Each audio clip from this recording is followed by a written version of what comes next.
Existem palavras que, quando ouvidas, mudam nossa vida para sempre. As que ouvi naquela tarde de quinta-feira rasgaram minha alma como uma faca afiada. Tenho nojo dessa família. Uma mãe idiota e um filho corno. Foi assim que minha nora se referiu a mim e ao meu único filho. Palavras que nunca imaginei ouvir de alguém que considerava parte da minha família há mais de 15 anos. Me chamo Iracema Pacheco. Tenho 67 anos. E por muito tempo achei que conhecia as pessoas ao meu redor. Trabalhei como farmacêutica a vida toda. Cuidei do meu marido até seu último suspiro há 5 anos. E dediquei cada gota do meu ser para criar meu filho Cláudio.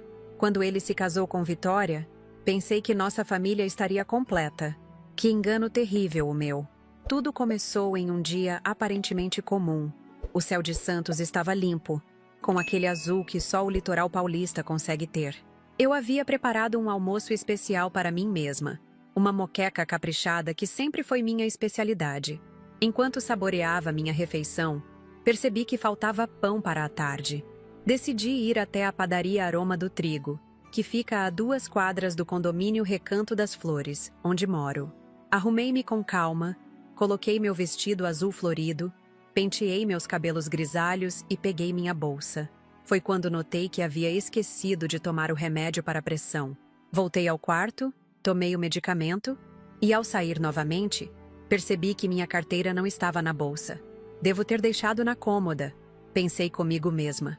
Voltei para o apartamento, silenciosa como sempre fui. Anos cuidando de pacientes na farmácia me ensinaram a ter passos leves. Ao entrar no condomínio, ouvi vozes vindas do jardim lateral, próximo à minha janela.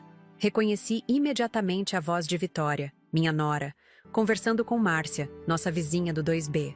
Não costumo ouvir conversas alheias, mas algo no tom de voz dela me fez parar.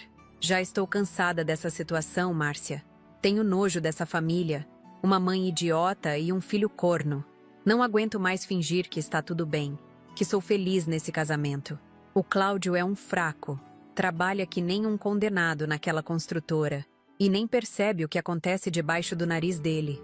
Senti minhas pernas fraquejarem. Um frio percorreu minha espinha e meu coração pareceu parar por um instante. Apoiei-me na parede do corredor, temendo que meus joelhos cedessem. Aquelas palavras, ditas com tanto desprezo, vinham da mulher que meu filho amava. A mãe dos meus netos, Amanda e Roberto. A pessoa para quem eu havia dado uma aliança de brilhantes que pertenceu à minha mãe. E a sogra, então? Continuou Vitória, com uma risada cruel que nunca tinha ouvido antes. Aquela velha acha que manda em tudo, que sabe de tudo. Mal sabe ela que enquanto fica se intrometendo na minha vida, eu estou vivendo a minha do jeito que quero. E o idiota do Cláudio nem desconfia. Márcia respondeu algo que não conseguia ouvir claramente. Parecia constrangida. Vitória continuou.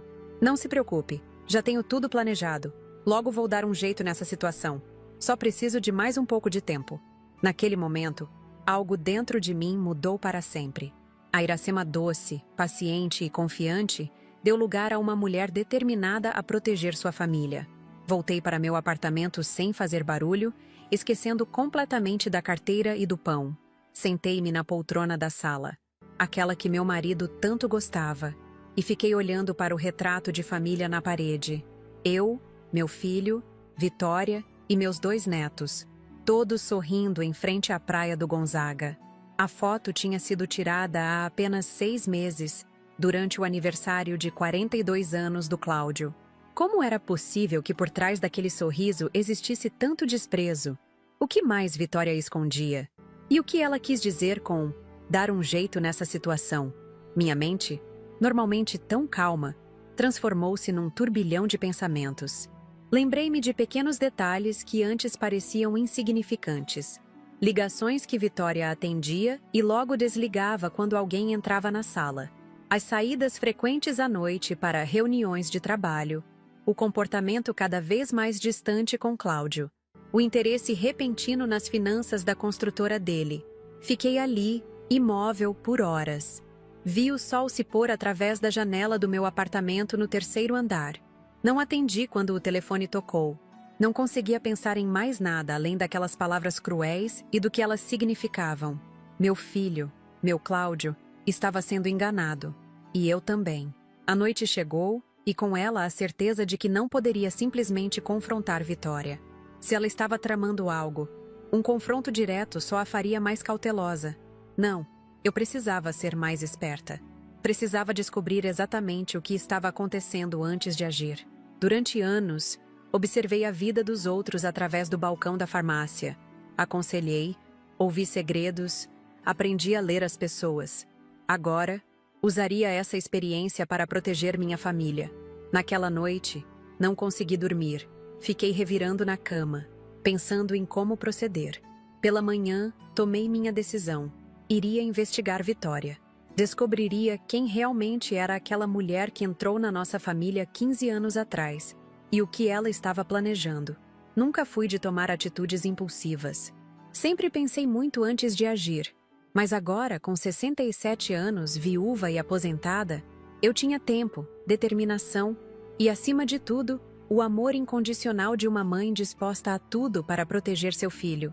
Peguei meu celular e liguei para minha amiga de longa data, Aparecida Duarte, a Cida, como todos a chamam. Precisava de uma aliada, alguém em quem pudesse confiar cegamente. Cida não apenas era minha melhor amiga há mais de 4 décadas, mas também conhecia pessoas influentes na cidade. Seu falecido marido havia sido delegado e ela ainda mantinha contatos na polícia. Cida, preciso te encontrar hoje. É urgente e não posso falar por telefone, disse, tentando manter a voz firme. Aconteceu alguma coisa, Iracema? Você está bem? A preocupação na voz dela era evidente. Fisicamente sim, mas descobri algo que me deixou muito abalada. Podemos nos encontrar na padaria Aroma do Trigo em 1 hora? Claro que sim. Estarei lá. Desliguei o telefone e fui me arrumar. Olhei-me no espelho e vi uma determinação nos meus olhos que há muito não via. Eu, que sempre fui conhecida por minha doçura e paciência, agora sentia uma força interior que nem sabia que possuía. Aquela mulher não iria destruir minha família. Não enquanto eu estivesse viva. Saí de casa com um plano inicial se formando em minha mente. Precisava ser discreta, cautelosa e, acima de tudo, inteligente. Não podia dar nenhum sinal à Vitória de que suspeitava de algo. Precisava continuar sendo a sogra gentil e prestativa de sempre. Enquanto nos bastidores descobriria quem realmente era a mulher com quem meu filho se casou. Vocês podem estar se perguntando como uma senhora da minha idade teria coragem para enfrentar uma situação dessas. Como eu, que sempre fui tão pacata e tradicional, me transformaria numa investigadora? A resposta é simples. Por amor. O amor de mãe é capaz de feitos extraordinários. E eu estava prestes a provar isso. E vocês? O que fariam no meu lugar? Confrontariam imediatamente ou agiriam com cautela como eu decidi fazer? De onde você está assistindo a esse vídeo? Deixe nos comentários sua cidade e o que acha que vem por aí nessa história. Porque acredite, o que descobri nos dias seguintes foi muito além de uma simples traição conjugal. Cheguei à padaria Aroma do Trigo com o coração ainda acelerado. Pedi um café forte, algo que raramente fazia. Mas naquele dia precisava de toda a energia possível. Cida chegou pouco depois, com aquele seu jeito apressado de sempre. Aos 63 anos, minha amiga mantinha uma vitalidade que eu sempre admirei. Iracema, você está pálida. O que aconteceu? Perguntou ela, sentando-se à minha frente. Contei tudo, palavra por palavra, o que tinha ouvido no jardim do condomínio. A expressão de Cida foi mudando gradualmente de preocupação para indignação. Aquela desgraçada! Exclamou baixinho, apertando minha mão sobre a mesa. Sempre achei que havia algo estranho nela, sabe? Aquele sorriso nunca chegava aos olhos. Cida sempre teve uma intuição afiada sobre as pessoas. Eu deveria ter dado mais atenção quando, anos atrás, ela comentou que Vitória parecia estar sempre representando um papel. O que você pretende fazer? Perguntou ela. Ainda não sei ao certo, mas não posso simplesmente confrontá-la sem provas. Cláudio a ama, ou pelo menos acha que ama. Ele não acreditaria em mim apenas com base no que ouvi. Cida ajeitou seus óculos de armação vermelha, algo que sempre fazia quando estava pensando profundamente. Você precisa de ajuda profissional, Iracema. Conheço alguém que pode ajudar. Roberto Mendes. um ex-colega do meu marido. Ele trabalha como detetive particular agora. A ideia de contratar um detetive nunca havia passado pela minha cabeça. Parecia algo de filme, não da vida real. Não da minha vida, pelo menos. Mas o que mais eu poderia fazer? Vitória claramente estava escondendo algo grave, possivelmente traindo meu filho e talvez até planejando algo pior. Você acha que ele aceitaria o caso? Tenho certeza que sim. Vou ligar para ele hoje mesmo. Mas Iracema, isso vai custar dinheiro. Dinheiro não era problema. Desde que meu marido faleceu, eu vivia confortavelmente com minha aposentadoria e a pequena herança que ele deixou. Além disso, que valor poderia ser comparado à segurança da minha família? 3 dias depois, estava eu sentada no escritório modesto de Roberto Mendes, no centro de Santos. Um homem de meia idade, com cabelos grisalhos nas têmporas e um olhar perspicaz. Cida me acompanhou, o que me deu coragem para expor toda a situação. Dona Iracema, vou ser sincero com a senhora, disse Roberto após ouvir meu relato. Investigar pessoas próximas é sempre delicado. Muitas vezes descobrimos coisas que preferíamos não saber. A senhora tem certeza que quer seguir com isso? Absoluta, respondi sem hesitar. Preciso saber quem realmente é essa mulher. O detetive assentiu, pegando um bloco de notas. Vou precisar de informações detalhadas sobre ela. Rotina, hábitos, lugares que frequenta, amizades, tudo que a senhora puder me dizer. Passei a hora seguinte fornecendo cada detalhe que conhecia sobre Vitória. Seu trabalho na imobiliária Camargo Premium, seus horários, o carro que dirigia, suas amigas, suas supostas reuniões noturnas de trabalho que se tornaram mais frequentes nos últimos meses. A senhora mencionou que ela parece muito interessada nas finanças da construtora do seu filho ultimamente. Pode elaborar mais sobre isso? Refleti por um momento. Era verdade. Nos últimos jantares de família, Vitória sempre direcionava a conversa para os negócios de Cláudio, fazendo perguntas específicas sobre contratos, valores, investimentos. Meu filho é engenheiro civil e tem uma construtora de médio porte. No último ano, a empresa cresceu bastante. Conseguiram contratos importantes. Vitória nunca se interessou muito por isso antes, mas recentemente tem feito muitas perguntas, especialmente sobre as finanças da empresa. Roberto anotou tudo meticulosamente. Ao final da consulta, estabelecemos um prazo inicial de 2 semanas para as primeiras descobertas. O custo não era pequeno, mas, como eu disse, nenhum valor se comparava à proteção da minha família. Voltei para casa naquele dia com sentimentos mistos. Parte de mim se sentia culpada por investigar a vida da minha nora, por duvidar da mulher que meu filho escolheu para compartilhar a vida. Outra parte, porém, estava determinada a descobrir a verdade, qualquer que fosse ela. Os dias seguintes foram um exercício de autocontrole. Tive que agir normalmente quando encontrava Vitória no condomínio, sorrir e conversar como se nada tivesse acontecido. Ela veio jantar com Cláudio e as crianças no domingo, como faziam regularmente. Observei cada gesto, cada palavra dela com novos olhos. Como pude ser tão cega por tanto tempo? Os sinais estavam lá.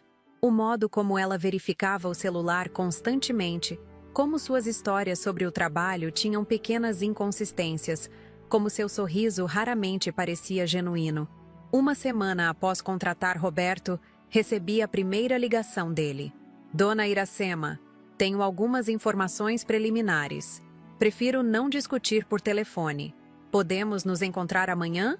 Meu coração disparou. O tom dele indicava que havia descoberto algo significativo. No dia seguinte, novamente no escritório dele, recebi as primeiras revelações. Sua nora não está trabalhando até tarde, como diz, começou Roberto, abrindo uma pasta com fotografias. Ela tem encontrado regularmente este homem na academia Corpo em Forma. As fotos mostravam Vitória entrando em uma academia e depois sentada em uma cafeteria próxima com um homem que reconheci imediatamente. Ademar Fontoura, o dono da academia que ficava a poucos quarteirões do nosso condomínio. Eles parecem íntimos, comentei, observando como estavam de mãos dadas em uma das fotos. Muito íntimos, confirmou Roberto. Acompanhei-os por 3 dias diferentes. No segundo dia, foram para um motel na saída da cidade. Senti um nó na garganta. Embora já suspeitasse de uma traição, ver a prova concreta era doloroso. Meu pobre filho, tão dedicado à família, trabalhando incansavelmente enquanto sua esposa o traía. Tem mais, continuou Roberto. Achei estranho o comportamento deles. Não parece ser apenas um caso. Eles discutem muito, consultam papéis juntos. Parece que estão planejando algo. Que tipo de coisa? Perguntei sentindo um frio na barriga. Ainda não tenho certeza, mas consegui algumas fotos de longe. Parecem documentos financeiros. E há outra coisa estranha. Fiz uma verificação preliminar de antecedentes da sua nora e há inconsistências. Inconsistências? O histórico dela antes de chegar a Santos é nebuloso. A imobiliária onde ela diz ter trabalhado em São Paulo fechou há anos e não consegui confirmar se ela realmente trabalhou lá. Também verifiquei a faculdade onde ela disse que se formou e não encontrei registros dela. Aquilo me pegou de surpresa. Vitória havia contado que se formou em administração em São Paulo, antes de se mudar para Santos, onde conheceu Cláudio. Ele nunca questionou sua história, nem eu. O que isso significa? Pode não significar nada, ponderou Roberto. Documentos se perdem, registros antigos às vezes são difíceis de acessar, mas combinado com o comportamento atual dela, levanta suspeitas. Vou continuar investigando, especialmente esses encontros com Ademar Fontoura. Quero descobrir o que eles estão planejando. Saí daquela reunião ainda mais preocupada do que entrei. Não era apenas uma traição, havia algo mais acontecendo. Algo possivelmente perigoso para meu filho. Nos dias seguintes, comecei minha própria investigação paralela. Aproveitei um dia em que Vitória e Cláudio levaram as crianças para um passeio no shopping para entrar no quarto de hóspedes da casa deles, que Vitória usava como uma espécie de escritório pessoal. Nunca tinha feito algo assim antes, invadir a privacidade deles, mas as circunstâncias eram extraordinárias. Não sabia exatamente o que procurava, mas algo me dizia que poderia encontrar pistas ali. Revirei cuidadosamente as gavetas, tentando não deixar nada fora do lugar. Foi quando encontrei, escondida dentro de um livro na estante, uma chave pequena. Parecia a chave de um cofre ou de um armário de segurança. Procurei por todo o cômodo algo que pudesse ser aberto com aquela chave. Sem sucesso. Estava prestes a desistir quando notei que um dos quadros na parede estava ligeiramente torto. Ao movê-lo, descobri um pequeno cofre embutido na parede. Com mãos trêmulas, inseri a chave. O cofre abriu com um clique suave, revelando seu conteúdo. Uma pasta com documentos, um passaporte e um pequeno maço de dinheiro em euros. Abri o passaporte primeiro. A foto era de Vitória, mas o nome não. Fernanda Borges. O choque foi tão grande que quase deixei o documento cair. Minha nora tinha outra identidade? Olhei rapidamente os documentos na pasta.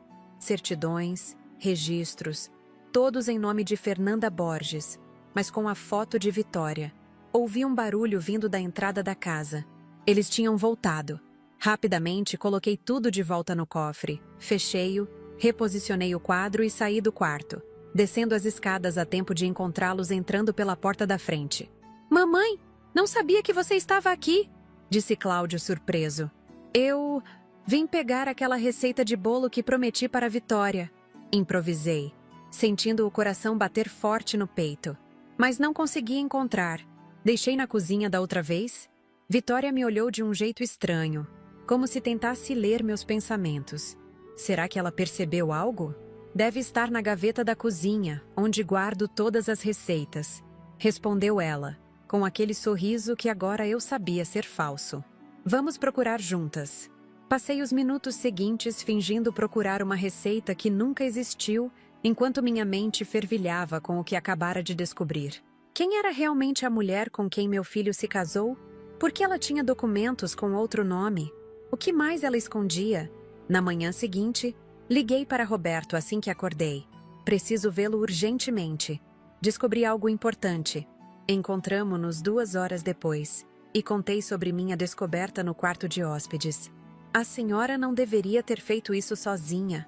Ele me repreendeu, genuinamente preocupado. Poderia ter sido perigoso se ela a pegasse mexendo nas coisas dela. Eu sei, foi imprudente, mas precisava fazer algo. Não podia apenas esperar. Roberto suspirou, pegando seu telefone. Esse nome, Fernanda Borges, me diz algo. Deixe-me verificar. Ele fez algumas ligações, falando em códigos que não entendi com contatos que tinha na polícia. Após a terceira ligação, seu rosto ficou sério. Dona Iracema, a situação é mais grave do que imaginávamos. Fernanda Borges é procurada em 3 estados por estelionato e outros crimes. Ela é uma golpista conhecida, especializada em se aproximar de homens bem-sucedidos, casar-se com eles e depois desaparecer com todo o dinheiro que consegue. Senti como se o chão tivesse desaparecido sob meus pés. Minha nora, a mãe dos meus netos, era uma criminosa procurada pela polícia. Não pode ser, murmurei, mais para mim mesma do que para ele. Eles estão casados há 15 anos. Os filhos... É um método diferente do usual dela, realmente, concordou Roberto. Normalmente ela não fica tanto tempo com as vítimas. Mas talvez o negócio do seu filho tenha demorado para se tornar lucrativo o suficiente. Ou talvez ela esteja planejando algo maior desta vez. O que fazemos agora? Perguntei, sentindo um misto de medo e determinação. Continuamos investigando. Precisamos descobrir exatamente o que ela está planejando com esse Ademar. E precisamos de mais provas concretas antes de confrontá-la ou informar seu filho. Uma acusação dessa gravidade exige evidências sólidas. As semanas seguintes foram as mais angustiantes da minha vida. Roberto intensificou a vigilância sobre Vitória e Ademar, enquanto eu tentava manter as aparências em casa. Cada vez que via meu filho com ela, cada vez que ela abraçava meus netos, sentia uma mistura de raiva e tristeza que mal conseguia conter. Uma noite, estava em meu apartamento quando recebi uma ligação de Roberto. Consegui gravar uma conversa deles hoje, disse ele, sua voz tensa. A senhora precisa ouvir isso imediatamente. 20 minutos depois, eu estava no carro dele, ouvindo uma gravação que mudaria tudo. As vozes de Vitória e Ademar eram claras. Já transferi quase 200 mil da conta da construtora, dizia Vitória. Ele nem percebeu. Está tão ocupado com aquele projeto novo que mal olha os extratos bancários. Quanto mais você acha que consegue pegar? Perguntava Ademar. Pelo menos mais $500 mil. Ele recebeu uma parte da herança do pai há pouco tempo. Colocou tudo numa conta conjunta. Idiota. Assim que o dinheiro estiver nas contas fora, desaparecemos. Você tem os documentos prontos? Tudo pronto. Chile primeiro, depois Europa. Ninguém vai nos encontrar. Lágrimas escorriam pelo meu rosto enquanto ouvia aquilo. Não era apenas uma traição. Era um golpe calculado, planejado ao longo de anos. Meu filho estava prestes a perder tudo. Dinheiro, esposa, talvez até os filhos. O que fazemos? Perguntei a Roberto, enxugando as lágrimas. Agora temos provas suficientes, respondeu ele. Podemos ir à polícia. Mas primeiro, acho que seu filho merece saber a verdade. Como conto algo assim a ele? Vai destruí-lo. A verdade vai doer, dona Iracema. Mas deixá-lo cair nessa armadilha seria muito pior. Ele estava certo, é claro. Mas como eu, uma mãe que sempre protegeu seu filho, poderia ser a portadora de uma notícia tão devastadora? Como dizer a ele que a mulher que amava, a mãe de seus filhos, era uma criminosa que planejava roubar tudo o que ele construiu? Naquela noite, não dormi. Fiquei olhando para o teto, pensando em como abordar Cláudio, como mostrar a ele as provas sem quebrar completamente seu coração, e pensando também nos meus netos, que logo descobririam que sua mãe não era quem dizia ser. Uma coisa eu tinha certeza: não permitiria que aquela mulher destruísse minha família. Não depois de tudo que descobri. A questão agora era como proceder da maneira menos dolorosa possível. Na manhã seguinte, tomei minha decisão. Ligaria para Josué Coimbra, o advogado de família e amigo de longa data. Precisaríamos de orientação legal para o que estava por vir. E então, com todas as provas em mãos, contaria tudo a Cláudio. O confronto seria inevitável. Mas antes, precisava garantir que meu filho estaria protegido legalmente, que o dinheiro que restava não desapareceria, e, acima de tudo, que meus netos não sofreriam mais do que o necessário com toda essa situação. A jornada que começou com palavras cruéis ouvidas por acaso estava prestes a chegar ao seu clímax. E eu, Iracema Pacheco, uma senhora de 67 anos que sempre viveu uma vida tranquila, estava no centro de uma trama digna de filme policial. Quem diria que em minha idade teria que me transformar em uma detetive para salvar minha família? Na manhã seguinte, com olheiras profundas de uma noite sem sono, liguei para Josué Coimbra.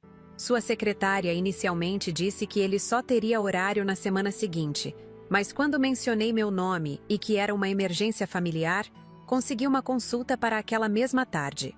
O escritório de advocacia Coimbra em Associados ocupava um andar inteiro em um prédio comercial no centro de Santos.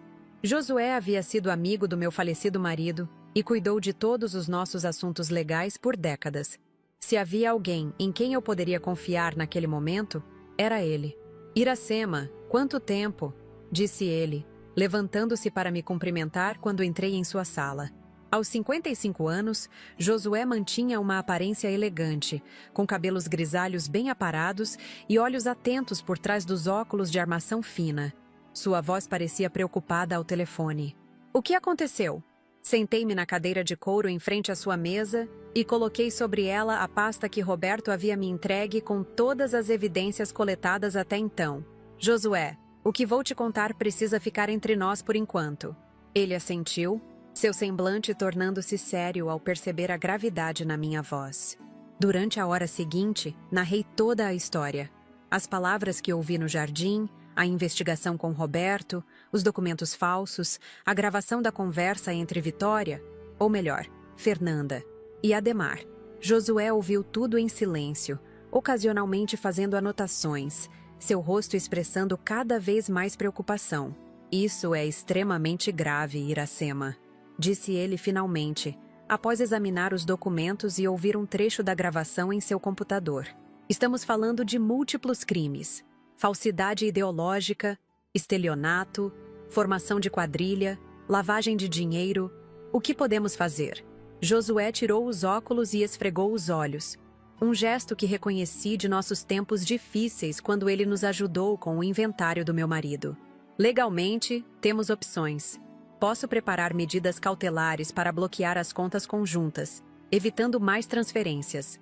Podemos apresentar uma denúncia formal à polícia com estas evidências. Mas ele fez uma pausa, recolocando os óculos. A questão mais delicada é como e quando contar ao Cláudio. Era exatamente o que me atormentava. Como dizer a meu filho que sua vida inteira com Vitória havia sido uma mentira?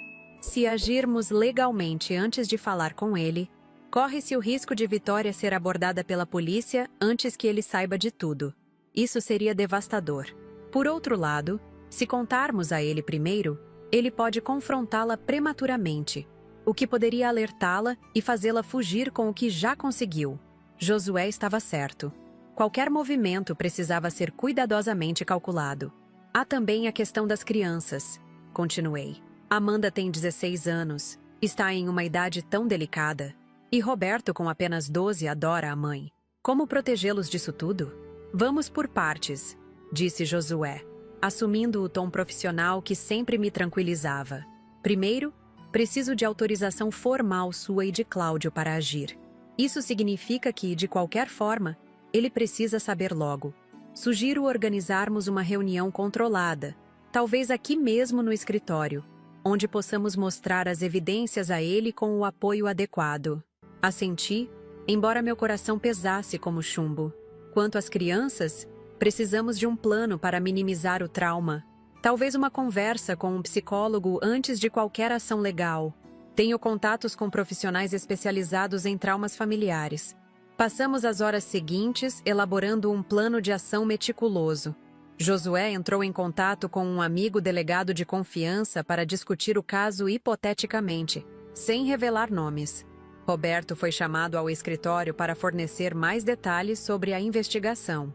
Ao final do dia, tínhamos um cronograma. Primeiro, eu falaria com Cláudio, com o apoio de Josué. Depois, dependendo de sua reação, procederíamos com as medidas legais. Marcamos a conversa com meu filho para a manhã seguinte, um sábado. Disse a ele que precisávamos discutir um assunto sério no escritório de Josué, sem entrar em detalhes. Cláudio soou preocupado ao telefone. Perguntou se eu estava doente, se havia algum problema com meu testamento. Tranquilizei-o dizendo que eu estava bem, mas que era um assunto que não podia ser discutido por telefone. Naquela noite, sozinha em meu apartamento, encarei novamente a foto de família na parede. Observei o rosto de Vitória, não Fernanda, e me perguntei como não havia percebido antes. Havia algo em seus olhos, uma frieza calculista que agora parecia tão óbvia. Como fui tão cega por tantos anos? Lembrei-me de quando ela e Cláudio começaram a namorar.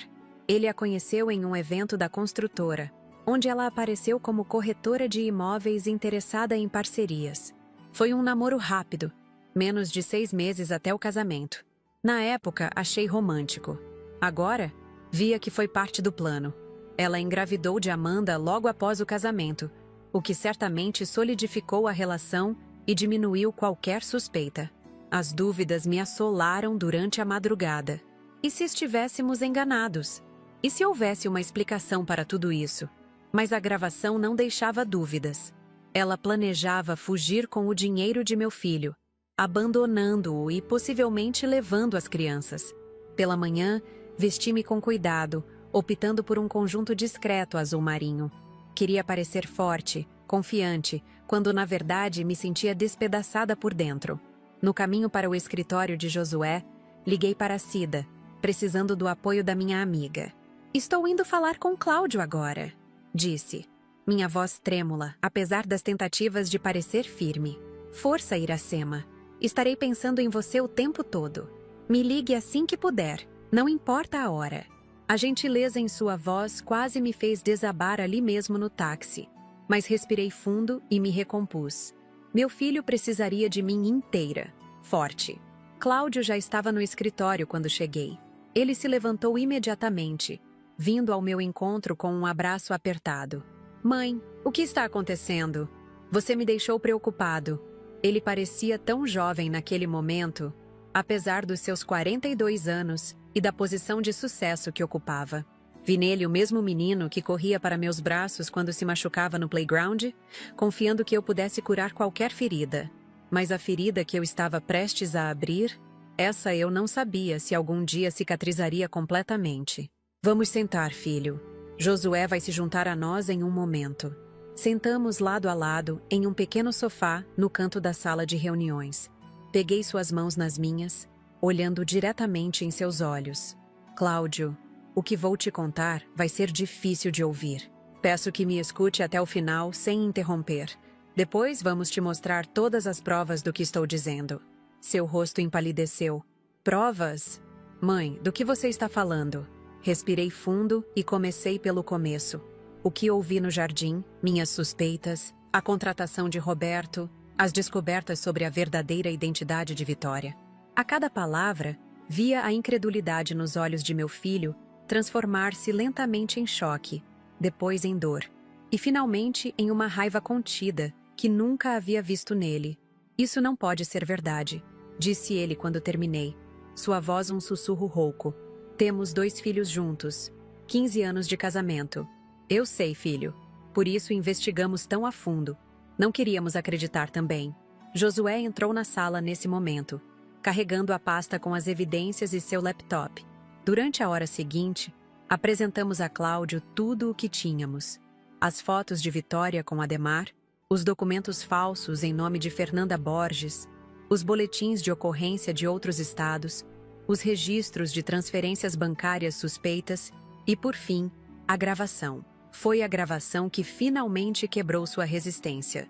Ouvir a voz da própria esposa falando tão friamente sobre roubar suas economias, chamando-o de idiota, planejando abandoná-lo, Cláudio cobriu o rosto com as mãos. E pela primeira vez desde que era adolescente, vi meu filho chorar abertamente. Abracei-o com força, sentindo suas lágrimas molharem meu ombro. Naquele momento, não era o empresário bem-sucedido, o pai de família, mas apenas meu menino, ferido além do que eu poderia curar. "O que eu faço agora?" perguntou ele finalmente, sua voz embargada pelo choro. "Temos algumas opções", explicou Josué. mantendo um tom profissional que ajudou a trazer alguma ordem àquele momento caótico. Legalmente, podemos iniciar os procedimentos para bloquear as contas, evitando mais transferências. Podemos apresentar uma denúncia formal.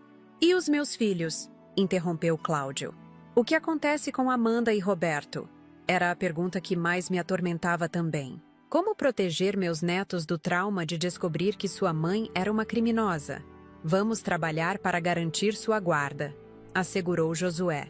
Dadas as circunstâncias, é altamente provável que você obtenha a guarda total, mas precisamos agir com cautela para minimizar o impacto emocional sobre eles.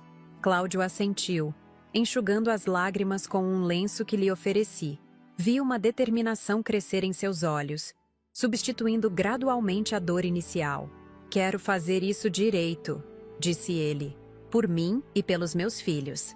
Ela não vai levar mais nada de nós. Nos dias seguintes, pusemos o plano em ação. Josué obteve liminares de emergência para bloquear as contas conjuntas e impedir qualquer transferência adicional. Roberto intensificou a vigilância sobre Vitória e Ademar, monitorando cada movimento. Cláudio, mostrando uma força que me encheu de orgulho, manteve as aparências em casa, fingindo que nada havia mudado enquanto preparávamos o terreno legal. Não foi fácil. Cada vez que o via interagir com Vitória, notava o esforço sobre-humano que fazia para esconder sua dor e raiva. Cada sorriso forçado, cada conversa casual sobre o dia a dia, sabendo que a mulher a seu lado planejava destruí-lo. Uma semana após nossa reunião no escritório, tínhamos recuperado grande parte do dinheiro desviado. Josué conseguiu rastrear as transferências e bloquear as contas no exterior antes que pudessem ser esvaziadas.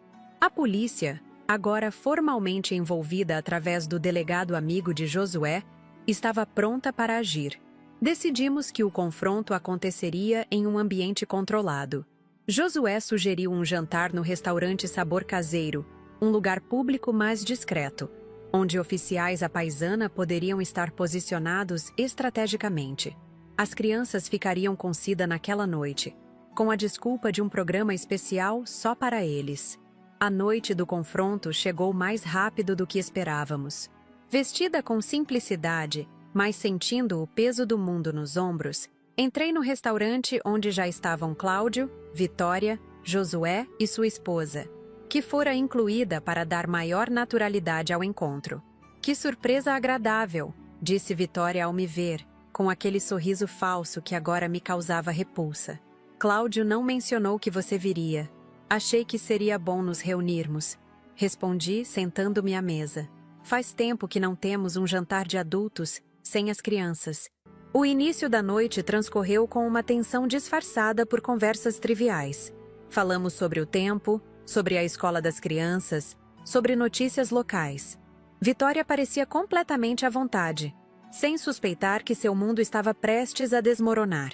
Após o prato principal, quando o garçom se afastou com os pratos vazios, Cláudio fez um sinal discreto para Josué. Era o momento. Vitória, começou meu filho, sua voz surpreendentemente firme. Ou devo dizer, Fernanda? O sorriso congelou no rosto dela. Vi seus olhos se arregalarem por uma fração de segundo antes de ela recobrar a compostura. Do que você está falando, querido? Quem é Fernanda? Cláudio abriu uma pasta que estava ao seu lado e colocou sobre a mesa uma cópia do passaporte falso. Você é Fernanda Borges, uma golpista procurada em 3 estados por estelionato e outros crimes.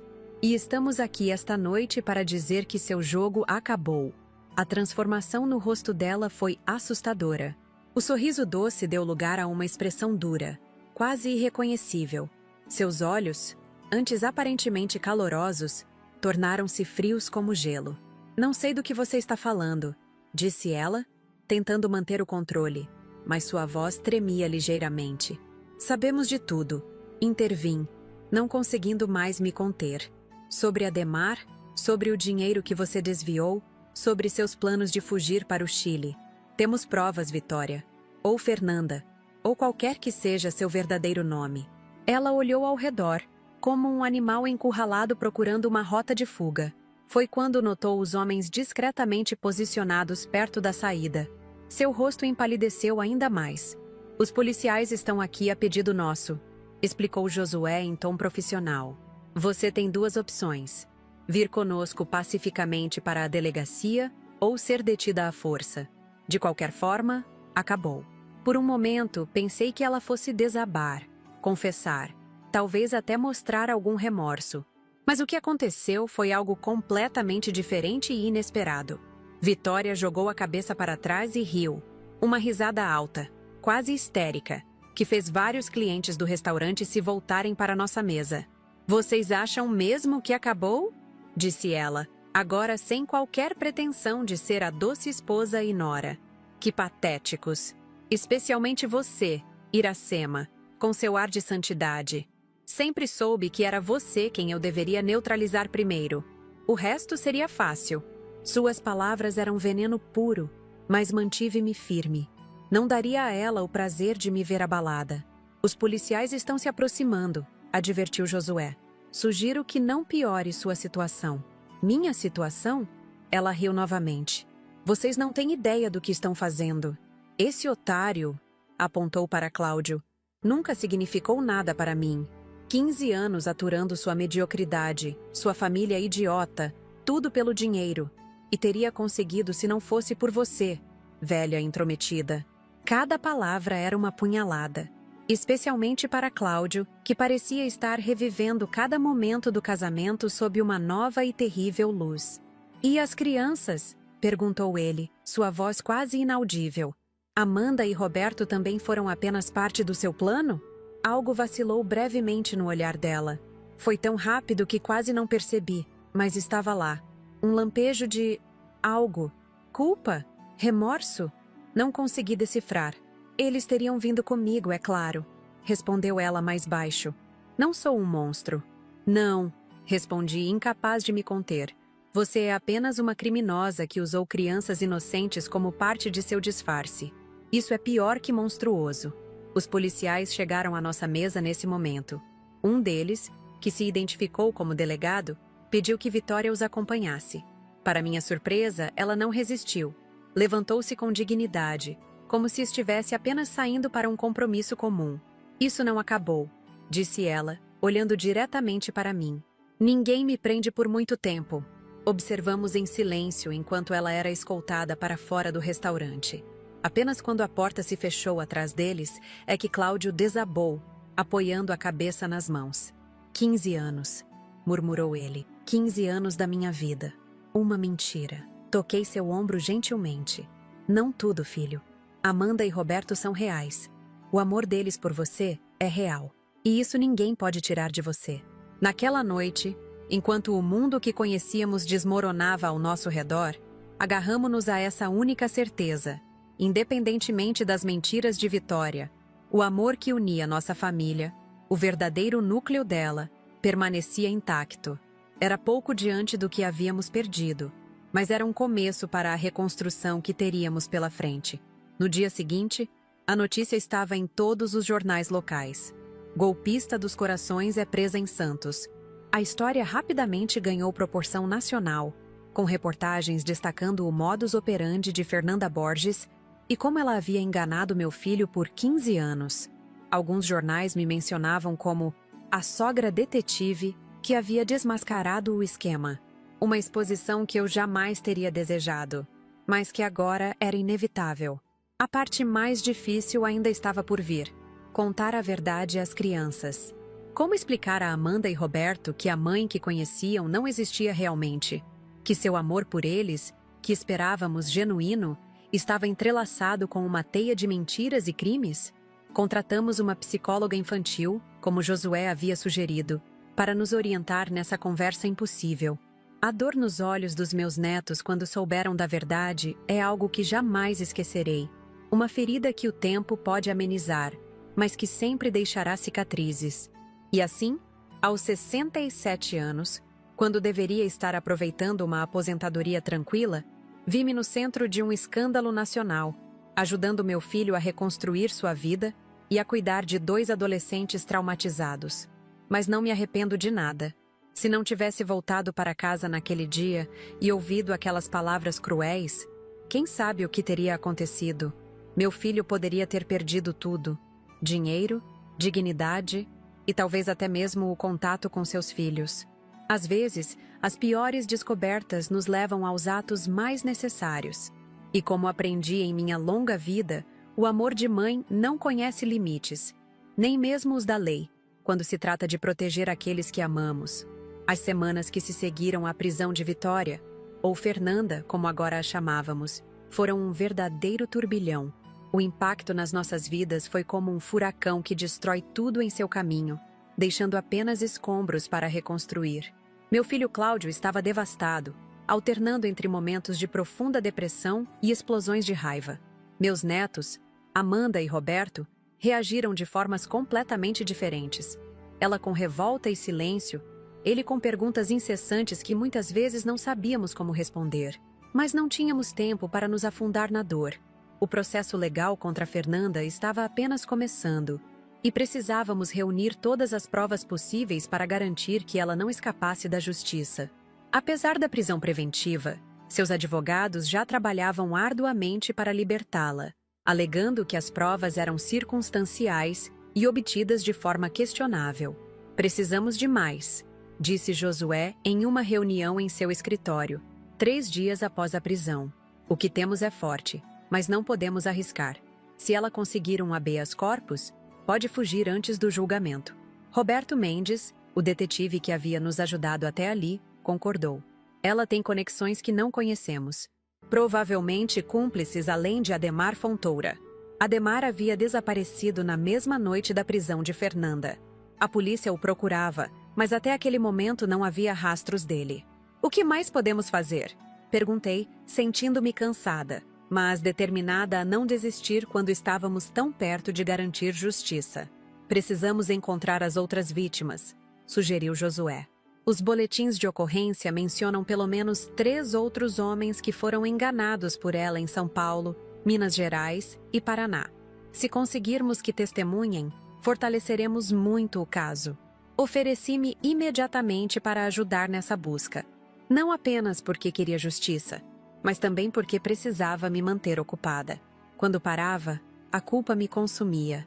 Culpa por não ter percebido antes, por ter permitido que aquela mulher entrasse em nossas vidas, por não ter protegido meu filho de tanto sofrimento.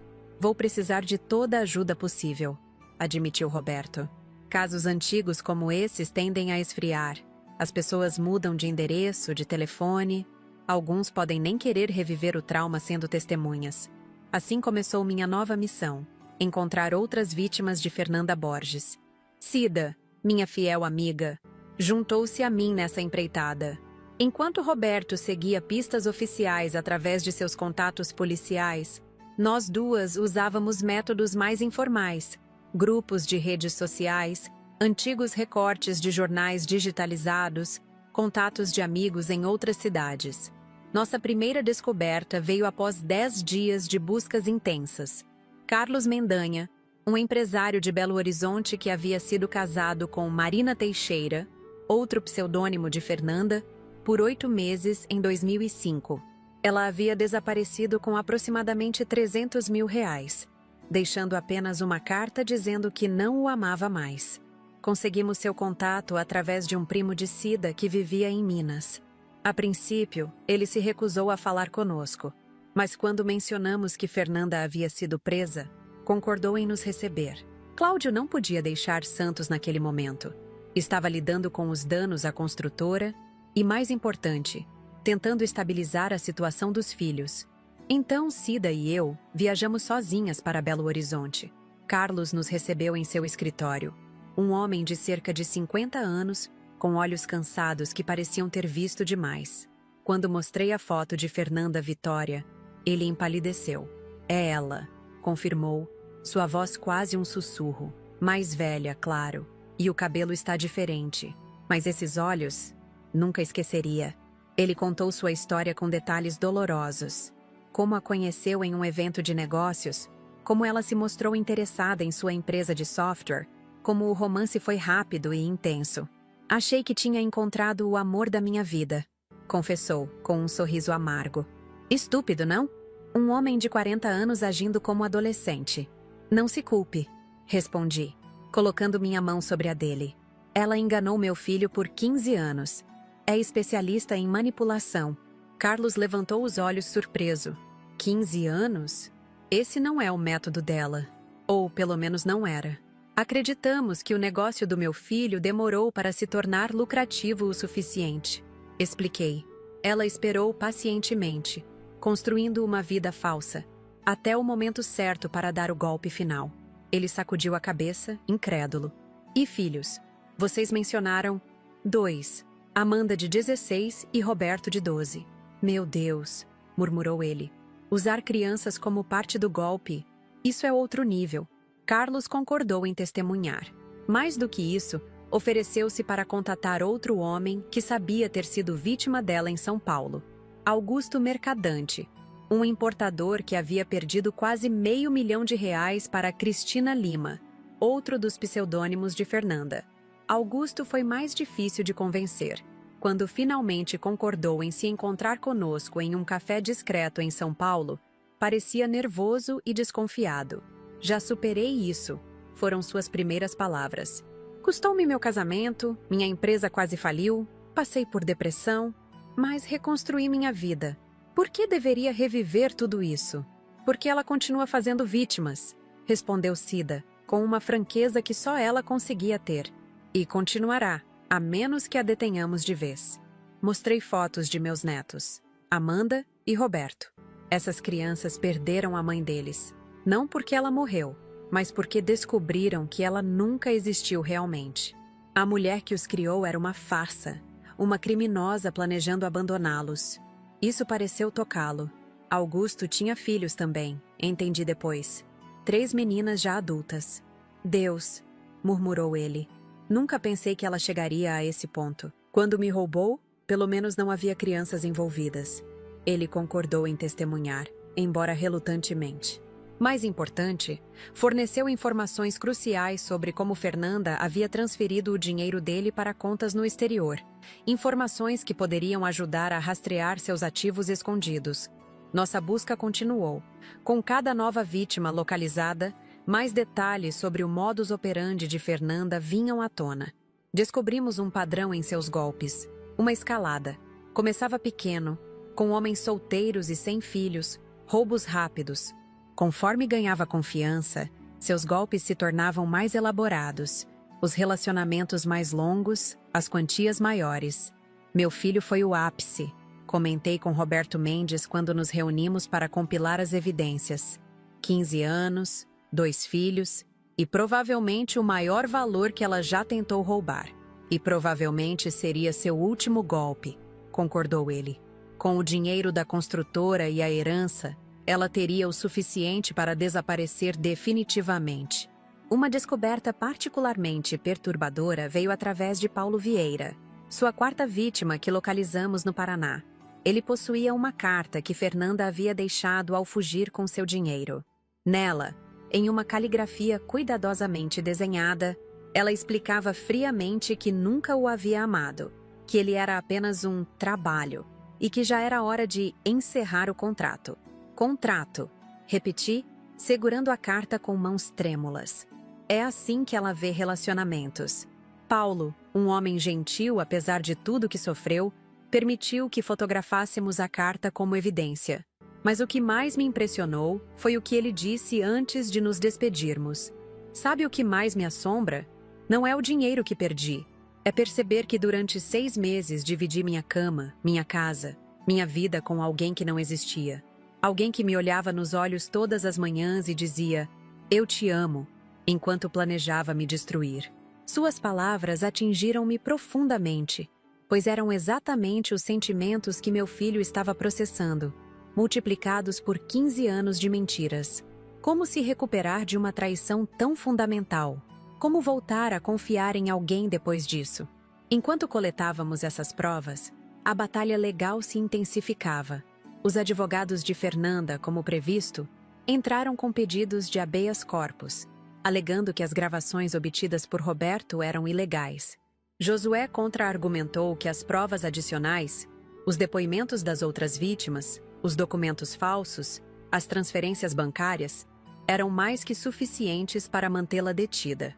2 semanas após nossa viagem a Belo Horizonte, recebemos a notícia de que Ademar Fontoura havia sido localizado tentando cruzar a fronteira para o Paraguai. Com ele, a polícia encontrou documentos falsos em nome de Fernanda e dele, passagens aéreas para Santiago do Chile e, o mais importante, um notebook contendo planilhas detalhadas de todos os golpes anteriores de Fernanda, incluindo nomes de vítimas que ainda não conhecíamos. Ele mantinha registros de tudo, explicou o delegado responsável pelo caso em uma reunião conosco. Aparentemente, era uma espécie de contador dos golpes dela. Cada vítima, cada valor, cada método usado, tudo documentado com detalhes impressionantes. Por que alguém manteria registros de seus próprios crimes? Perguntei perplexa. Controle, respondeu o delegado. Pessoas assim gostam de revisitar seus sucessos. É quase como um troféu para eles. E no caso específico desses dois, parece que havia uma dinâmica de poder onde ele precisava provar seu valor para ela, mostrando a eficiência de seus métodos. As planilhas de Ademar foram o presente que não esperávamos. Com elas, conseguimos identificar mais 7 vítimas espalhadas pelo país, algumas que nem haviam denunciado o golpe, seja por vergonha ou por descrença na justiça. Paralelamente a essas descobertas, um outro aspecto do caso começou a ganhar destaque na mídia. A história da sogra detetive que desmascarou a nora golpista. Jornalistas começaram a me procurar para entrevistas, programas de televisão queriam que eu contasse minha história. Recusei a maioria dos pedidos. Não estava interessada em fama ou em expor ainda mais minha família. Nossa prioridade era proteger Amanda e Roberto do circo midiático, permitir que processassem o trauma longe dos holofotes. Uma jornalista, porém, foi particularmente persistente. Marta Campos, do Jornal da Manhã, deixou claro que publicaria a história com ou sem minha colaboração, e que apenas falando eu poderia garantir que os fatos fossem apresentados corretamente. Após consultar Cláudio e Josué, concordei em dar uma única entrevista, com condições estritas. Nada de fotos das crianças, nenhum detalhe sobre onde estávamos morando atualmente, e o foco deveria ser alertar outras possíveis vítimas de golpistas como Fernanda. A entrevista aconteceu em um hotel neutro, longe de nossas casas. Marta, uma mulher de cerca de 40 anos com olhos perspicazes, gravou nossa conversa por quase 2 horas. Falei sobre como descobrir a verdade, as investigações, as outras vítimas, sempre tomando cuidado para não revelar detalhes que pudessem prejudicar o caso legal ou expor minha família. A senhora não teve medo? Perguntou ela em determinado momento. Afinal, estava lidando com criminosos profissionais. Eles poderiam ter feito algo contra a senhora se descobrissem a investigação. A pergunta me pegou de surpresa. Em meio a toda a turbulência, nunca havia realmente parado para considerar o perigo pessoal em que me coloquei. Acho que o amor por meu filho e meus netos superou qualquer medo que eu pudesse ter. Respondi sinceramente. Quando você percebe que sua família está em perigo, algo dentro de você muda. Você se torna capaz de coisas que nunca imaginou. Marta sorriu. É por isso que estou chamando a matéria de A Coragem de uma Avó, porque foi exatamente isso que a senhora demonstrou. A matéria foi publicada 1 semana depois, ocupando 2 páginas inteiras do jornal. Para minha surpresa, foi respeitosa e precisa, evitando sensacionalismo. Mais importante, cumpriu seu propósito. Nas semanas seguintes, 3 novas vítimas de Fernanda entraram em contato com a polícia após lerem a história. Uma delas, Miguel Almeida de Fortaleza, havia sido casado com Patrícia Mendes, outro pseudônimo de Fernanda, por apenas 4 meses em 2002, perdendo cerca de R$150 mil. Era seu golpe mais antigo que conseguimos rastrear, indicando que sua carreira criminosa tinha pelo menos 2 décadas. Como ela conseguiu enganar tanta gente por tanto tempo?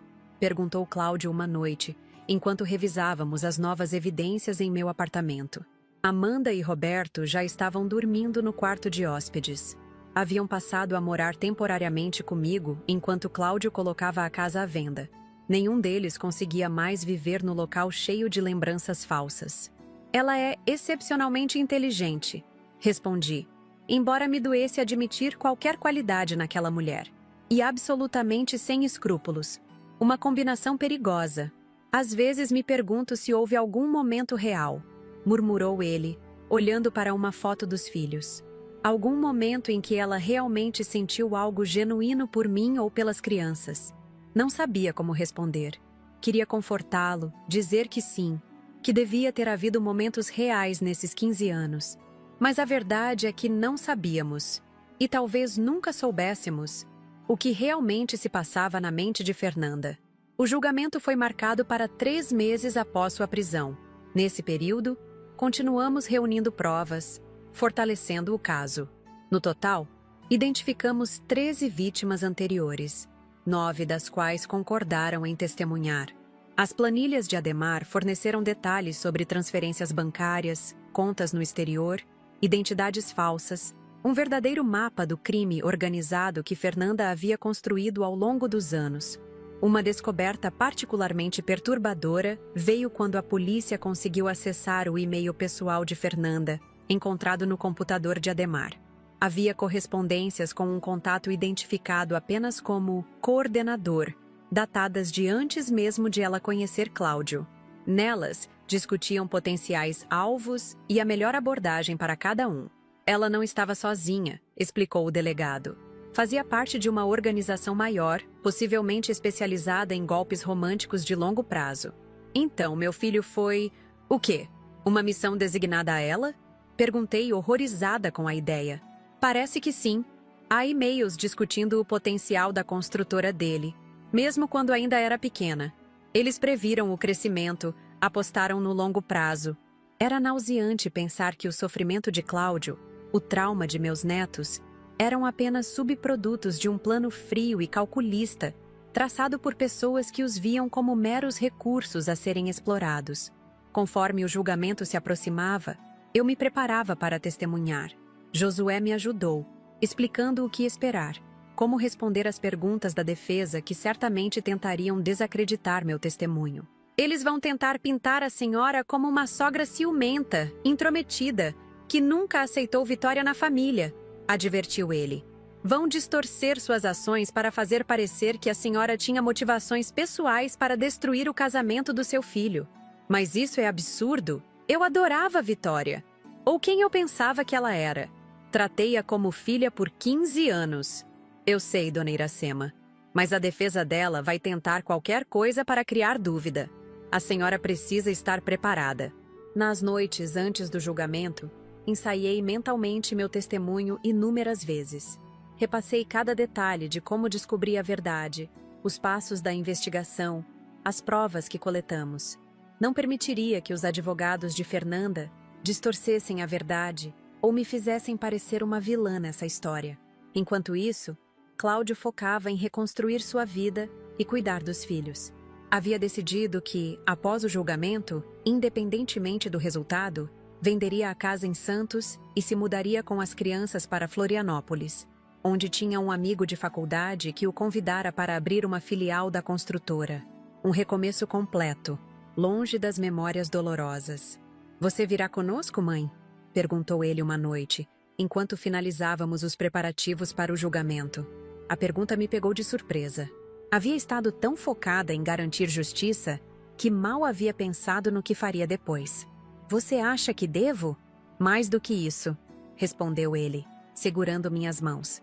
"Precisamos de você. Eu preciso de você. As crianças precisam de você.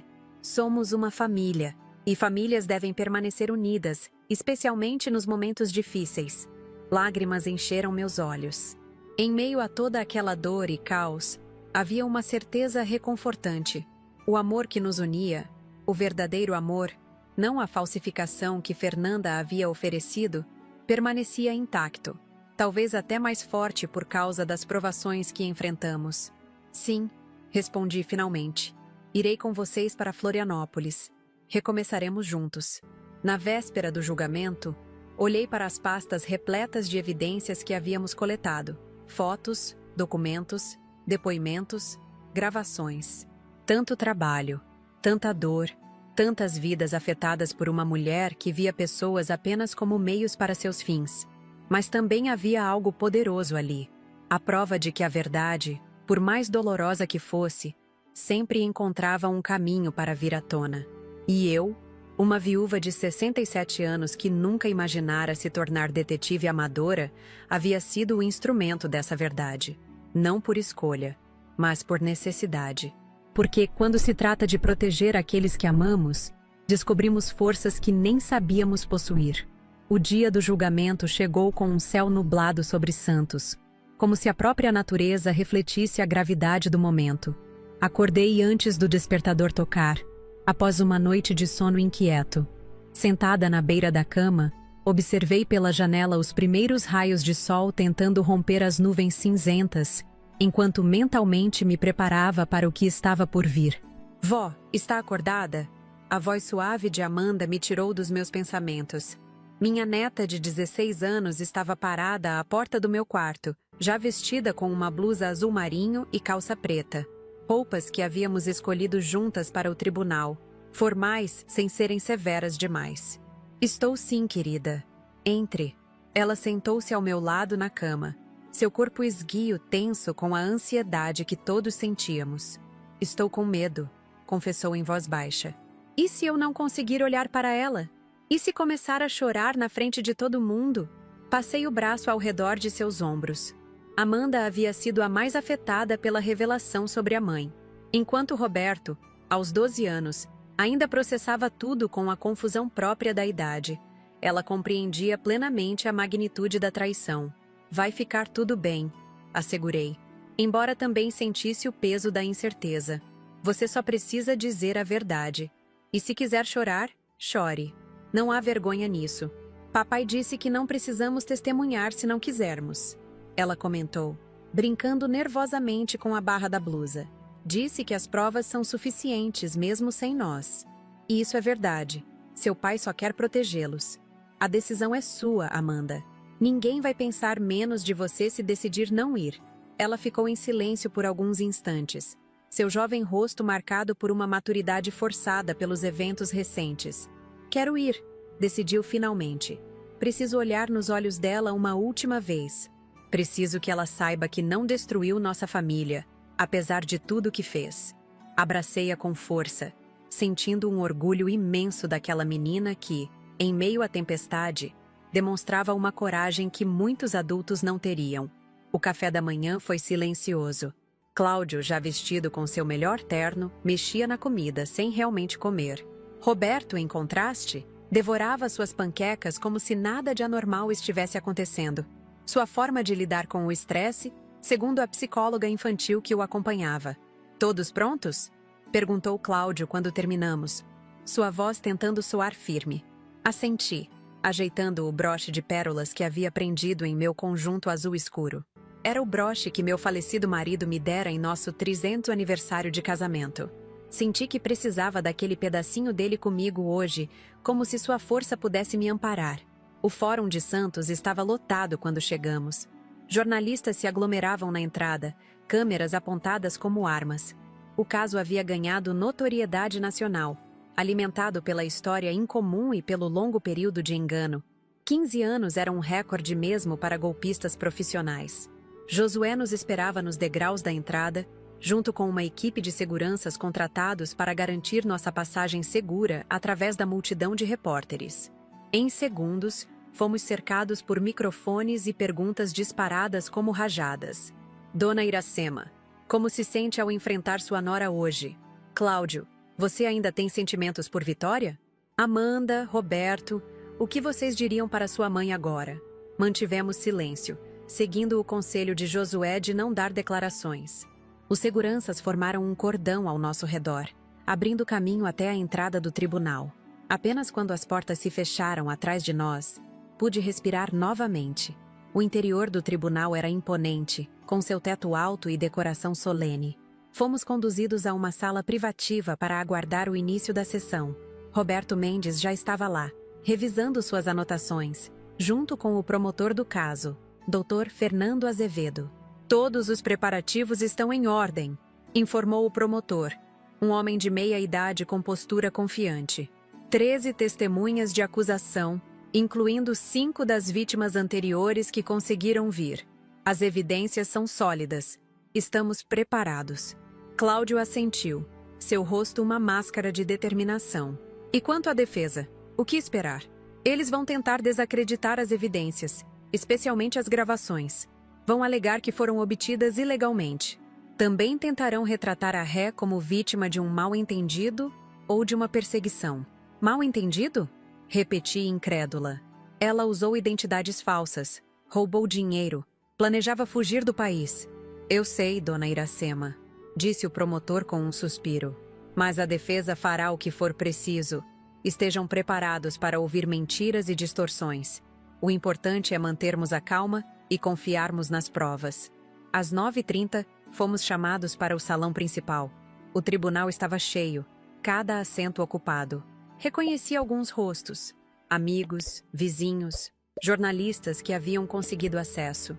Na primeira fileira, Cida me esperava, seu rosto transmitindo apoio silencioso. Sentamos nos lugares designados, próximos ao promotor. O murmúrio da plateia diminuiu quando as portas laterais se abriram e os guardas entraram escoltando Fernanda. Meu coração acelerou ao vê-la.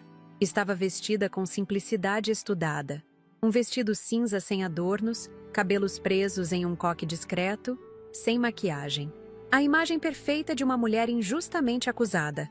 Nossos olhares se cruzaram por um instante e senti um arrepio percorrer minha espinha. Seus olhos, sempre tão habilidosos em simular emoções, agora estavam vazios, calculistas. O juiz entrou e todos se levantaram. Após os procedimentos iniciais, começaram as apresentações dos advogados.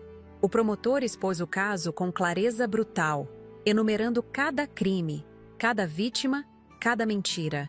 A defesa respondeu com a estratégia prevista, alegando perseguição, evidências manipuladas, um complô para destruir uma mãe dedicada e esposa amorosa. As primeiras testemunhas foram técnicas, peritos bancários que rastrearam as transferências, especialistas em documentos que confirmaram as múltiplas identidades falsas, policiais que detalharam a investigação. Então chegou minha vez. Caminhei até o banco das testemunhas, sentindo o peso de todos os olhares. Fiz o juramento e sentei-me, ajustando meus óculos de leitura, determinada a não demonstrar o nervosismo que sentia. O promotor começou gentilmente, pedindo que eu narrasse como descobri a verdade. Relatei tudo, desde o momento em que ouvi as palavras cruéis no jardim até a contratação de Roberto e a descoberta dos documentos falsos. Minha voz, inicialmente trêmula, foi ganhando firmeza à medida que avançava na história. Quando chegou a vez do advogado de defesa, um homem de aparência severa chamado Marcelo Viana sentia mudança imediata no tom. Senhora Pacheco, começou ele, circulando como um predador. A senhora tem um histórico de conflitos com sua nora? Não, respondi com firmeza. Sempre tive um bom relacionamento com ela, ou pelo menos com quem eu pensava que ela era. Nunca discutiram? Nunca houve tensões, como é comum em relações entre sogra e nora? Pequenos desentendimentos normais, talvez. Nada significativo. E esses pequenos desentendimentos não poderiam ter motivado a senhora a querer prejudicá-la? A inventar essa história elaborada? O promotor levantou-se imediatamente. Protesto meritíssimo. A testemunha não está sendo acusada aqui. Aceito, concordou o juiz. Reformule, Dr. Viana. O advogado sorriu friamente.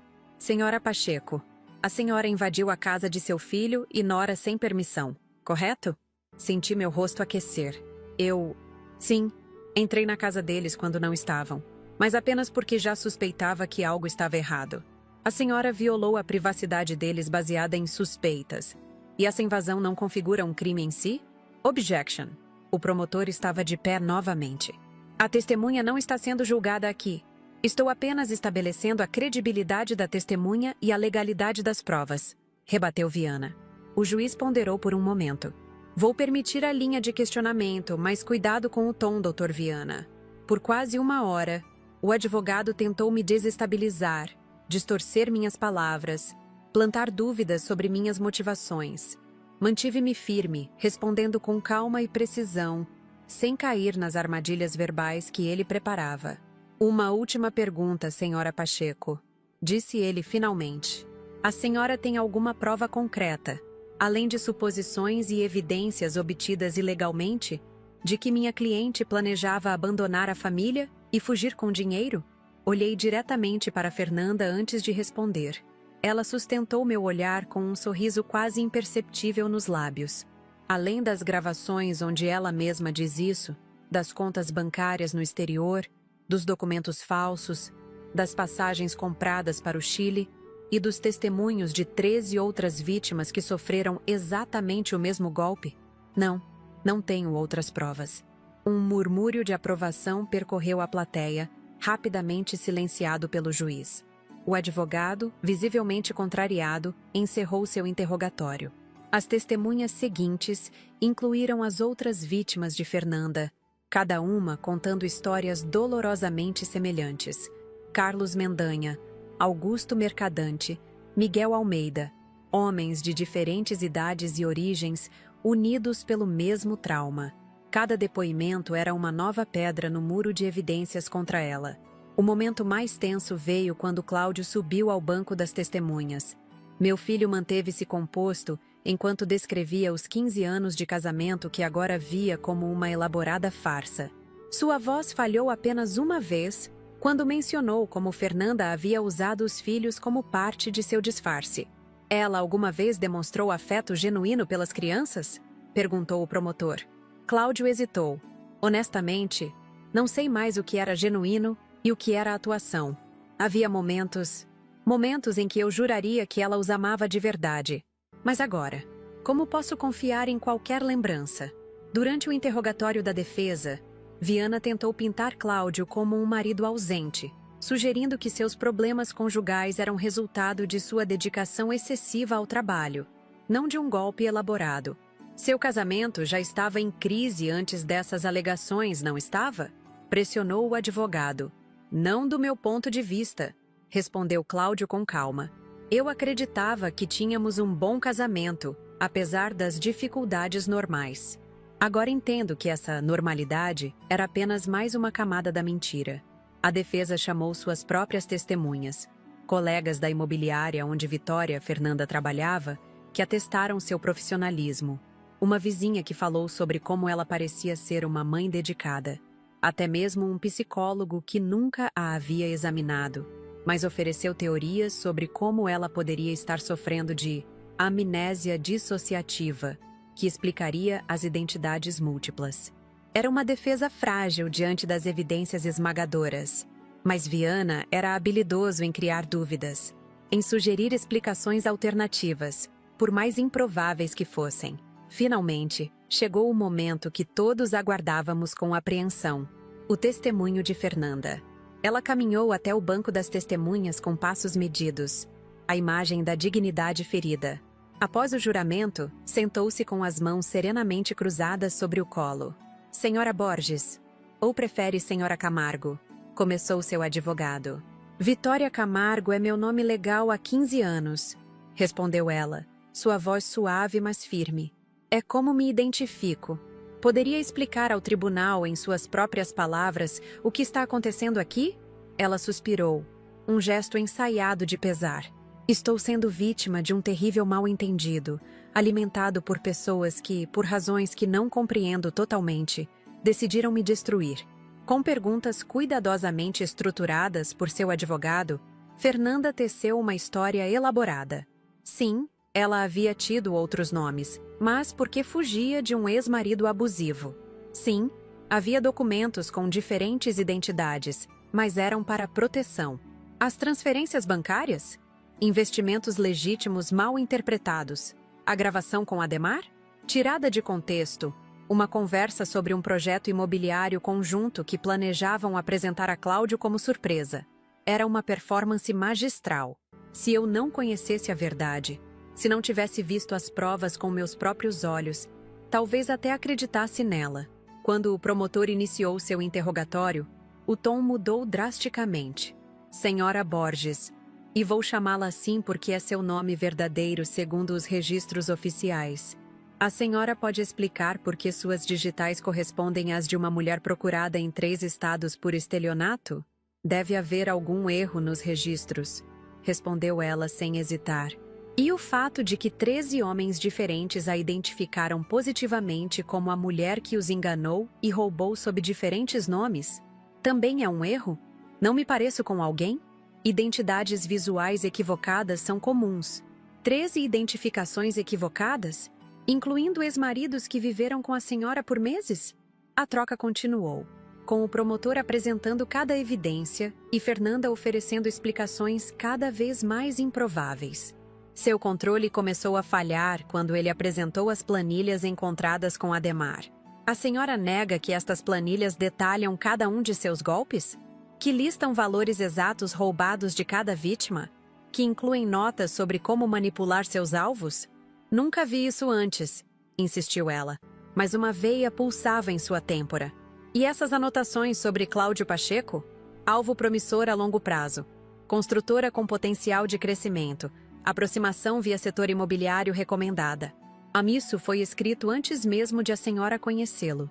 Pela primeira vez, ela hesitou, seus olhos movendo-se rapidamente como se procurasse uma saída. O momento decisivo veio quando o promotor reproduziu uma gravação que não havíamos ouvido antes.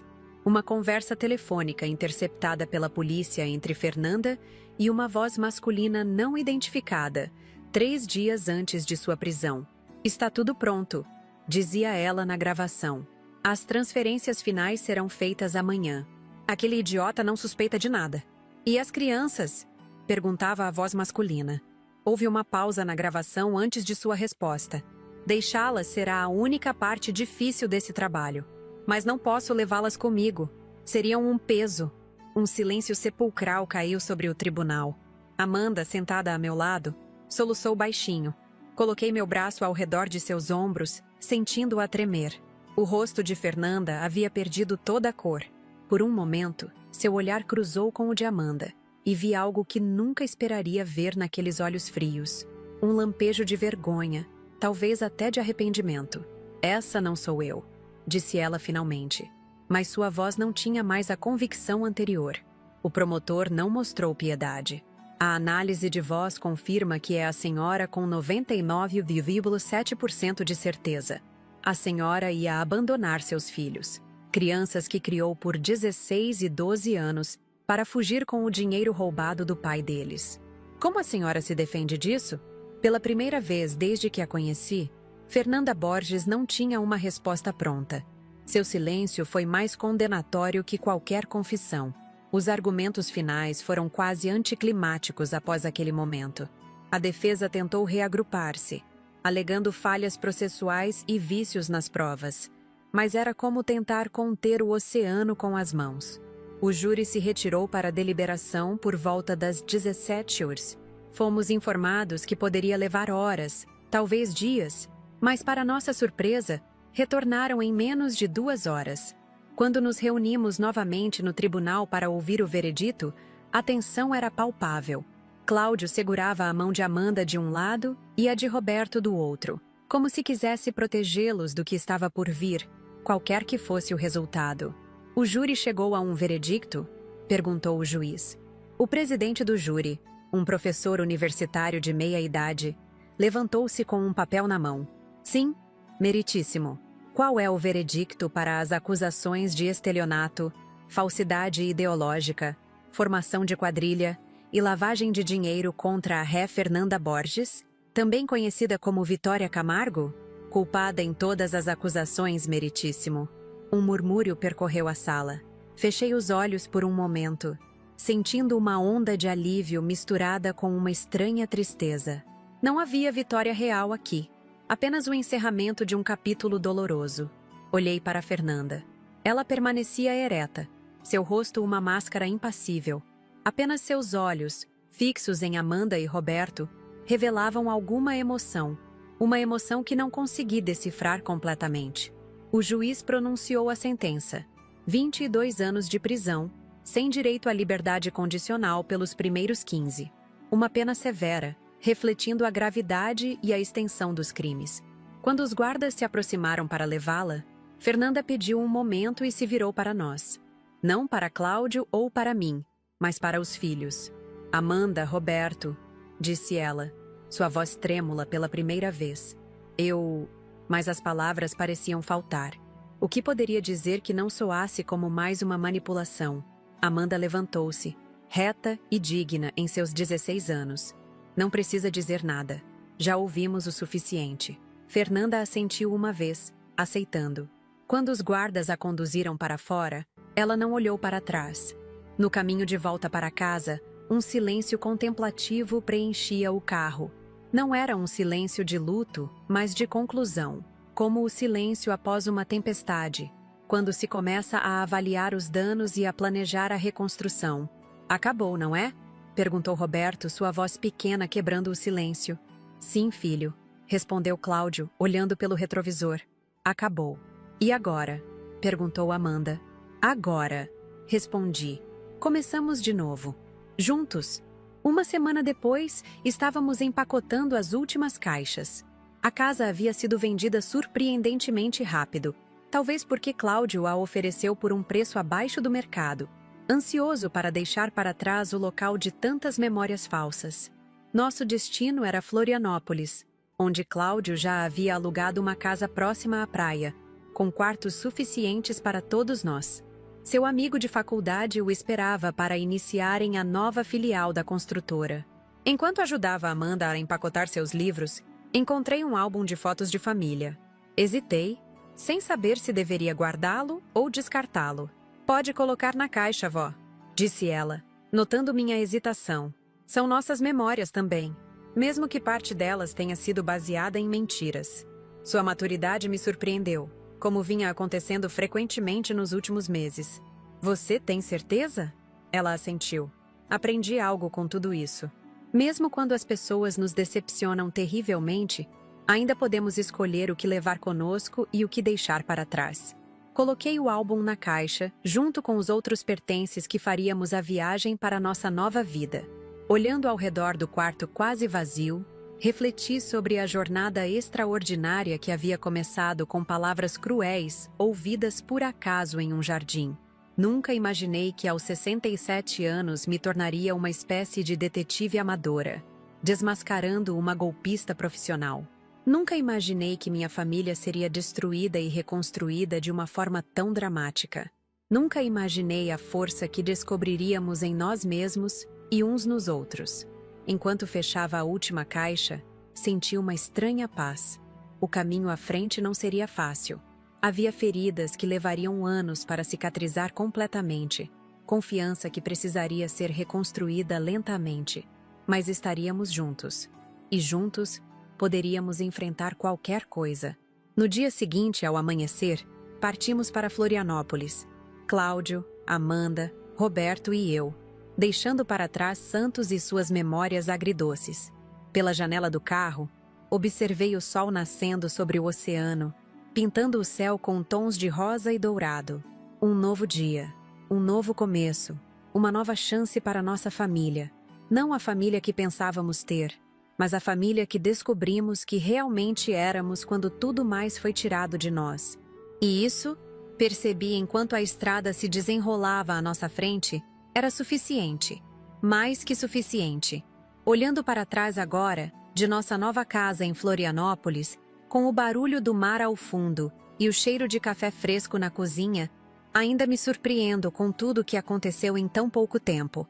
A vida realmente pode mudar completamente em um instante, com palavras ouvidas por acaso em um jardim numa tarde comum. Tenho nojo dessa família, uma mãe idiota e um filho corno.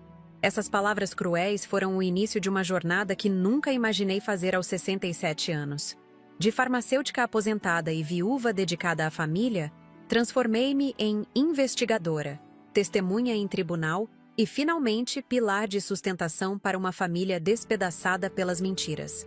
Muitos me perguntam se me arrependo de ter ouvido aquela conversa, se preferiria ter continuado na ignorância. A resposta é sempre a mesma: não. A verdade, por mais dolorosa que seja, sempre vale mais que a mais confortável das mentiras. Meu filho poderia ter perdido tudo, não apenas dinheiro e bens materiais, mas talvez até mesmo o contato com seus filhos. A mulher que conhecíamos como Vitória, mas que na verdade era Fernanda Borges, uma golpista profissional, havia planejado cada detalhe de nossa destruição por 15 longos anos.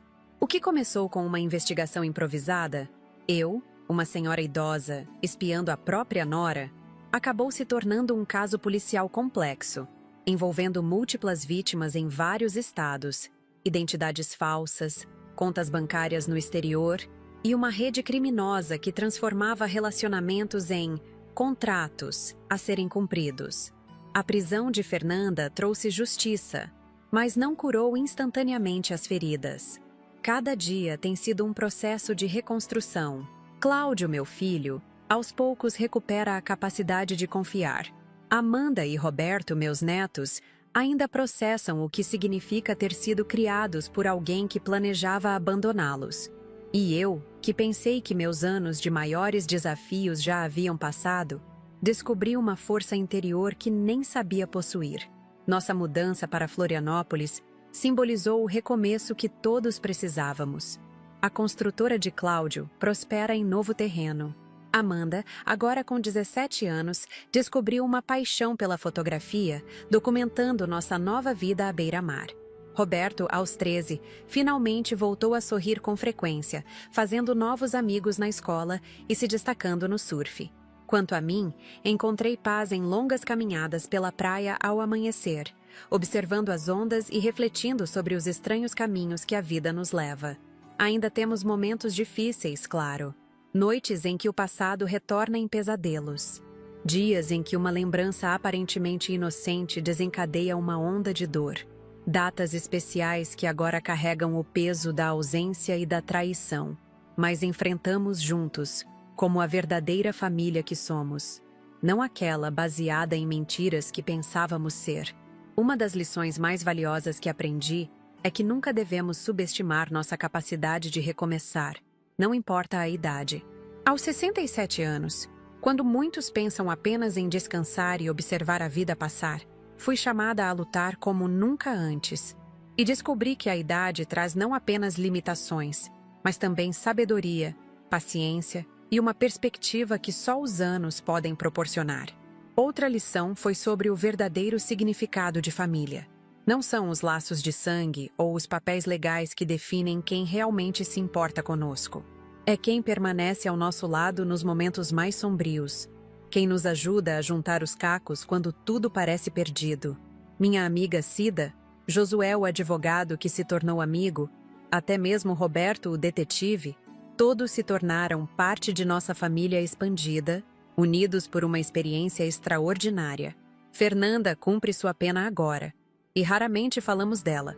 Os jornais ocasionalmente publicam atualizações sobre o caso, especialmente quando novas vítimas são descobertas ou quando surgem detalhes sobre a organização criminosa da qual ela fazia parte. Mas em nossa casa, escolhemos focar no presente e no futuro, não no passado que não podemos mudar. Talvez o aspecto mais surpreendente dessa jornada tenha sido como ela me transformou. Nunca fui uma pessoa tímida, mas também nunca busquei os holofotes. Agora, encontro-me compartilhando minha história, esperando que possa ajudar outras pessoas a reconhecerem sinais de alerta em seus próprios relacionamentos, a confiarem em sua intuição quando algo parece errado. É por isso que decidi compartilhar essa história com vocês hoje, porque acredito que experiências, mesmo as dolorosas, ganham sentido quando podem ajudar outras pessoas. Talvez alguém assistindo esteja neste momento duvidando de um relacionamento, notando pequenas inconsistências, sentindo aquela inquietação que não consegue explicar. Minha mensagem é: confie em seus instintos. Investigue. Não tenha medo da verdade, por mais assustadora que pareça. Para aqueles que acompanharam minha história até aqui, do fundo do coração, agradeço. Compartilhar essa experiência não foi fácil. Reviver cada momento, cada descoberta, cada confronto. Mas sinto que valeu a pena se conseguir tocar pelo menos uma pessoa. Se conseguir fazer alguém refletir sobre os relacionamentos em sua própria vida. Se você se identificou com algum aspecto dessa história, se sentiu aquela pontada de reconhecimento, ou mesmo se apenas apreciou ouvir sobre essa jornada extraordinária de uma senhora comum que se tornou detetive por amor à família, peço que deixe seu comentário abaixo. Gostaria muito de saber o que você pensa, como essa história ressoou com você, ou o que faria em meu lugar. O canal Vovó Lembrou nasceu justamente desse desejo de compartilhar histórias reais, experiências de vida que podem parecer inacreditáveis, mas que aconteceram com pessoas comuns como eu e você. Histórias que nos lembram da incrível capacidade humana de enfrentar adversidades, de recomeçar, de encontrar força onde parecia não haver nenhuma. Se essa história tocou você de alguma forma, considere se inscrever no canal. A cada semana, compartilhamos novas histórias, novos relatos, novas jornadas que podem inspirar, alertar ou simplesmente fazer companhia em um momento solitário. Um simples clique no botão de inscrição significa muito para nós e nos ajuda a alcançar mais pessoas com essas histórias importantes. Além disso, se puder, não deixe de curtir este vídeo e compartilhá-lo com alguém que você acredita que se beneficiaria dessa história. Cada interação, cada comentário, cada compartilhamento nos dá a energia para continuar esse trabalho que fazemos com tanto carinho. Produzir esses vídeos diariamente exige muito tempo, dedicação e recursos. Se você apreciou o conteúdo e tem condições, considere também nos ajudar através do Valeu Demais, uma forma de doação que nos permite cobrir os custos de produção e continuar trazendo histórias de qualidade todos os dias.